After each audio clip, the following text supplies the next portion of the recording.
Happy Monday, beautiful people! Pasado 6:00 na nga nang bumangon si Mama dahil talagang napagod tayo kagabi. In-update ko muna ang kalendaryo at binuksan na natin ang kurtina at nandiyan na nga si Haring Araw. Ito na din ang nauwi ni ating pizza from her tournament last night. Nag-brew lang tayo ng coffee at si JJ nga ay nag-init lang ng kanyang Alfredo penne for breakfast. Nag-init na nga tayo ng bahaw at natira nating longganisa dahil hindi pwedeng hindi mag-almusal si Daddy dahil iinom pa yan ng gamot. Sinisigurado ko talaga na kumain siya ng kanin dahil alam niyo naman, pag tayo ay nagtatrabaho, hindi tayo halos makakain ng disente. Ang almusal ko nga ay ang natirang tuna ni JJ at ang bahaw na rin. Sinamahan ko yan ng 2 pirasong bacon na almusal pa natin kahapon bago tayo pumunta sa volleyball tournament ni ate. Bumaba na nga si Daddy at nagpe-prepare na siya. Meron pa tayong natirang red velvet at ubi cookies kaya naman pinagbaon ko rin si Daddy for today. Hindi na nga ako nakapag-prepare ng kanyang ham sandwich dahil tanghali na tayong gumising, kaya yan lang muna ang kanyang kakainin for work. Eto na nga tayo't nakaupo for today's video. Inuubos ko na nga ang natira ni JJ na pagkain kahapon dahil sayang naman at ayaw natin itapon yan. Siyempre pa, tumikim din tayo ng 1 piraso na ubi cookie at tingnan niyo yan, after ilang days ay napaka-moist at lambot pa din. Enjoyin din natin ang ating black coffee for breakfast. At nagpreinit na din tayo ng tubig at magbabaon siyempre kami ni Daddy ng coffee for work. Ito na nga ang kanyang 3-in-1 coffee at siya na din ang nag-unload ng mga dishes.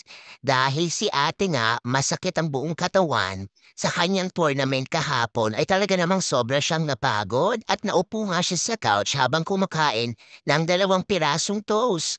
Nag-prepare na rin tayo ng ating work bag at niligpit ko na nga ang kalat dito sa ating kitchen counter.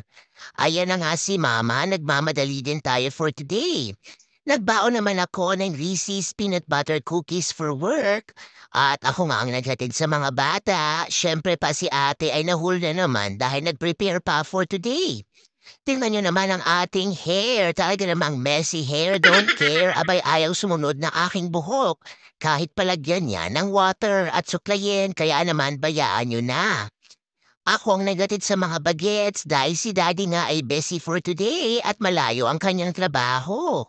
Pagkahatid ko nga sa mga bata, around 7:50 na umuwi muna ako sa bahay para tapusin niya ang iba pa nating trabahong naiwan. Pasado 9:00 na at nandito tayo sa interstate. Kapag ganitong oras nga ay medyo marami na ding tao sa daan at tingnan nyo naman ang ating kasabay. Mga malalaking truck kaya naman talagang dapat ay alerto si Mama sa pagdadrive. Nandito na nga tayo sa countryside at kung nakikita niyo ang mga daan ay wala halos bahay. At eto nga ang bahay ni Patient. For the video muna si Mama at napakalaki at lawak nga ng kanilang lupain. Tingnan niyo naman at maganda rin ang ating weather for today. Pagkatapos nga ng ating first patient ay nagpalit na naman tayo ng ating badge dahil kita na naman tayo ng isa pang pasyente from another company.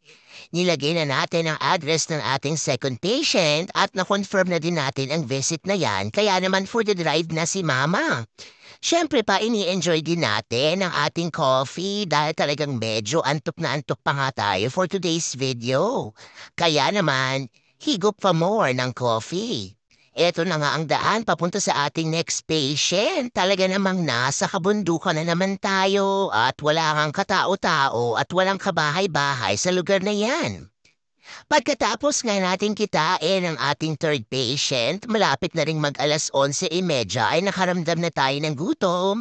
Kaya naman si Mama ay pumapapak muna ng peanut butter cookies. At syempre pa, pangpatulak natin for today ay tubig lang muna dahil ubus na ang ating coffee.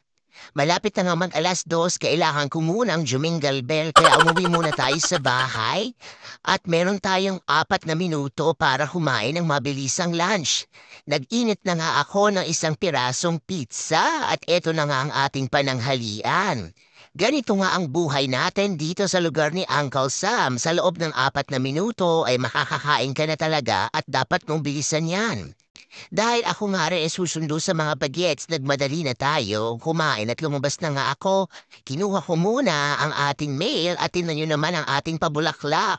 Malapit na talagang dumating ang spring kaya naman excited yarn. Tinanggal ko muna ang aking lanyard at eto na nga tayo for the drive na para sunduin si ate. Ngayon nga ay merong Conqueror's Club ang ating bunso kaya naman si ate lang ang ating susunduin. Habang nag-aantay tayo sa sasakyan ay multitasking forever at eto na nga si mama.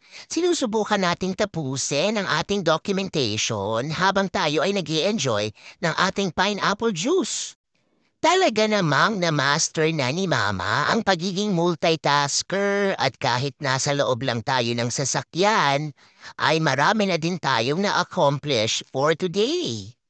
Hindi rin nagtagal ay dumating na nga ang ating dalaga at nag-drive na nga tayo pa uwi.